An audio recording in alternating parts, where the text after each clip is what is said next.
Donc je vais présenter maintenant un strapping de reprise d'activité ou de prévention après une entorse du ligament latéral interne du genou. Donc ce ligament part du compartiment interne du fémur pour arriver en haie sur le tibia.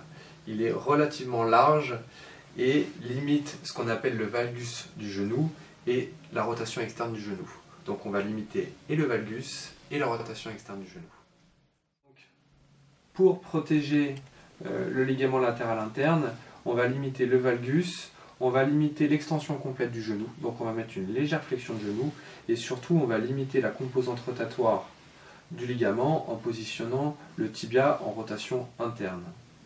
On va placer une embase au-dessus, une embase au-dessous, qui nous serviront de bande d'accroche. Donc les embases sont placées en circulaire simple.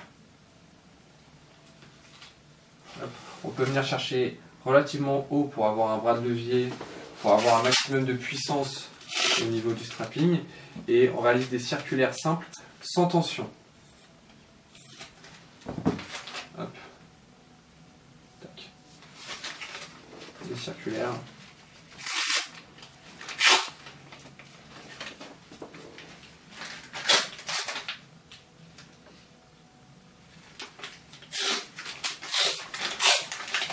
Donc on pose surtout sans tension.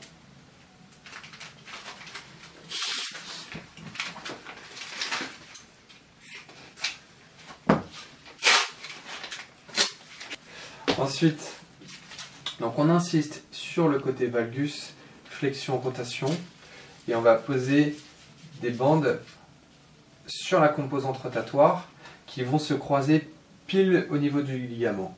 Il est important de viser le croisement au niveau du ligament pour ne pas gêner la flexion et l'extension. Donc on peut démarrer relativement vertical avec une composante de dérotation.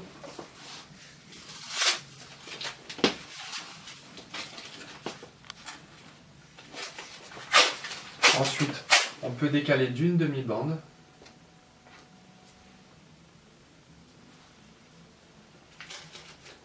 En essayant de passer toujours au niveau du ligament et en impliquant toujours la composante de dérotation.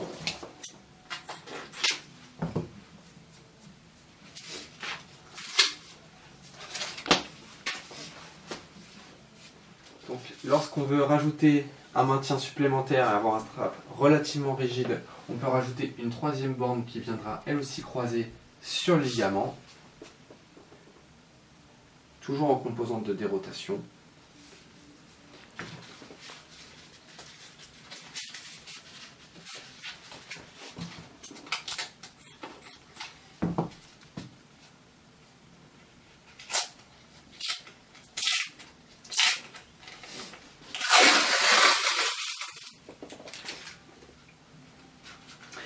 Et enfin, on peut terminer par une quatrième bande qui va cette fois-ci croiser dans l'autre sens. Donc je rappelle l'intérêt de croiser pile au niveau du ligament et donc d'avoir bien effectué son repérage au préalable pour avoir une rotation dans l'autre sens.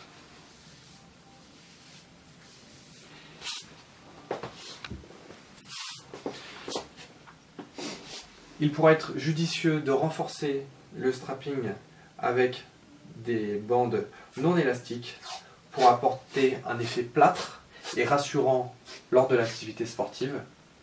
Donc nous réaliserons des bandes en croix, toujours au niveau du ligament. Rajoute un petit peu de flexion. Tac. Voilà.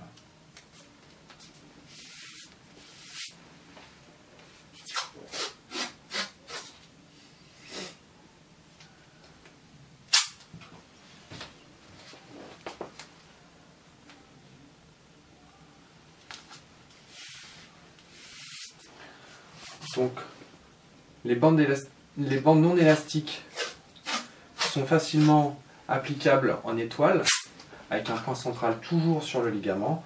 Donc on peut décaler d'une demi-bande de part et d'autre.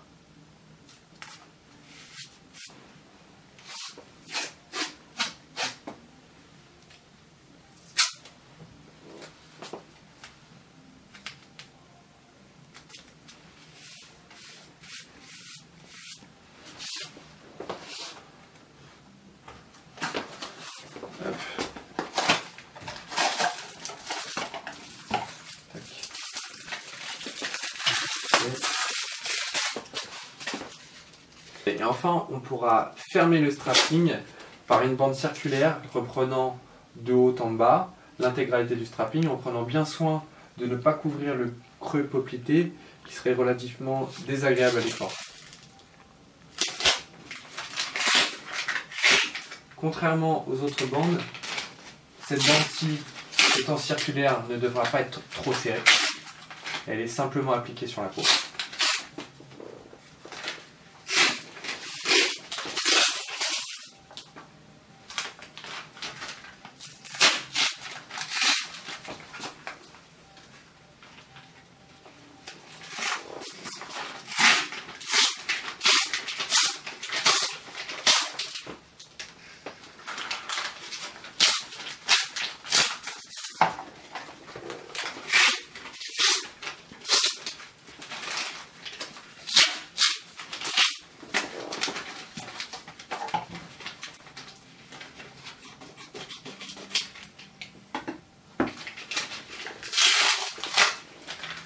Et enfin, nous pourrons découper toutes les bandes qui dépassent pour rendre le strap plus beau et qu'il ne roule pas pendant l'effort, ce qui est relativement désagréable.